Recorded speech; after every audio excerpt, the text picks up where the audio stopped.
পার্লারে প্রথমবার আসা, হ্যাঁ। হঠাৎ করেই মেকআপ, হ্যাঁ। আর জিজ্ঞেস করব যে কেমন লুক চাই। তোমার যেমন ভালো লাগে করে দাও, আমরা খালি চুলগুলো একটু কোকড়া করে দিই। আচ্ছা, চুলগুলো কোকড়া করে দেবো, এটা হচ্ছে ডিমান্ড, তাই তো? হ্যাঁ। ঠিক আছে, খোলা হেয়ার স্টাইল, তাই তো? হ্যাঁ। ঠিক আছে। তো ক্লায়েন্টের ডিমান্ড মাথায় রেখে তার একটা ফাইনাল লুক আমি ক্রিয়েট করেছি ওপেন হেয়ার স্টাইলে। কেমন হয়েছে আপনারা অবশ্যই কমেন্ট করবেন। 20 তারিখে ছিল আমার পরপর 3জন সুন্দরী ক্লায়েন্ট যারা পার্টি মেকআপ করতে এসেছিল। তো এবার ক্লায়েন্টের কাছেই জিজ্ঞেস করে নিই তার কেমন লাগলো। বৌদি ভাই এবার একটু বলবে কেমন লাগলো।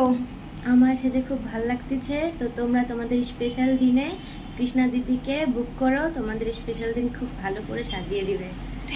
Thank you so much.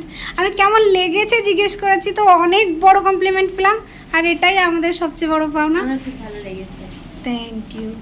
আমাকে বলেছিল যে একটা ওপেন হেয়ার স্টাইল, এবার তুমি একটু ঘুরে যাও। হ্যাঁ, কেমন লাগছে সবাই অবশ্যই কমেন্ট করো। এরপর যে আমার সেকেন্ড ক্লায়েন্ট রয়েছে তার ফেস কিন্তু একটু কমপ্লিকেটেড। তার ডান পাশে একটা লাল জট রয়েছে প্রায় অর্ধেকটা ফেস জুড়ে। তো এবার তার ডিমান্ডটা একটু জেনে বলো কেমন সাজ চাই। দিদি যেরকম সাজিয়ে দিবে ওরকম সব দিদির উপরে, একদম আমার সব কোনো দিদি। মানে ডিমান্ড নেই। আচ্ছা ঠিক আছে, দেখি দিদি কেমন সাজায়। হেয়ারেও কোনো ডিমান্ড নেই, না, খোলা বার্ন কিছু নেই। ঠিক আছে। বডি টেক্সচার কখনোই পরিবর্তন করা যায় না, সেটাকে কিছুটা কন্ট্রোল করা যায় মাত্র। আর যদি কোনো স্পট থাকে, দাগ থাকে, যেমন এই ফেসটাতে জট ছিল একটা লাল রঙের, সেটাকে আমি ঢেকে দিয়ে আমি একটা সুন্দর মেকওভার কমপ্লিট করেছি। তো আপনাদের কেমন লাগলো অবশ্যই কমেন্ট করবেন, এবং ওর কেমন লাগলো সেটা জেনে নিন। আচ্ছা, এবার বলো দিদির কাছে এসে যে তোমার কেমন লাগলো। আমার খুবই ভালো লেগেছে। আমার খুবই ভালো লেগেছে। আমি একদম স্যাটিসফাই দিদির কাছে এসে। আমি আবারও যদি কোনো অকেশন থাকে দিদির কাছে আসবো।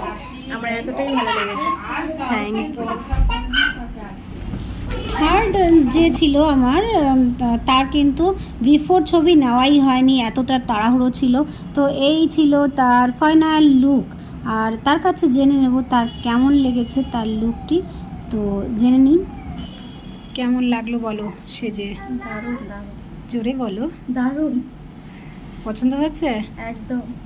তো আমার ক্লায়েন্টরা প্রত্যেকেই কিন্তু পরে ফোন করে জানিয়েছে দিদি প্রত্যেকেই বিয়েবাড়িতে সুন্দর বলেছে। তো আপনাদের কেমন লাগলো কমেন্ট করুন।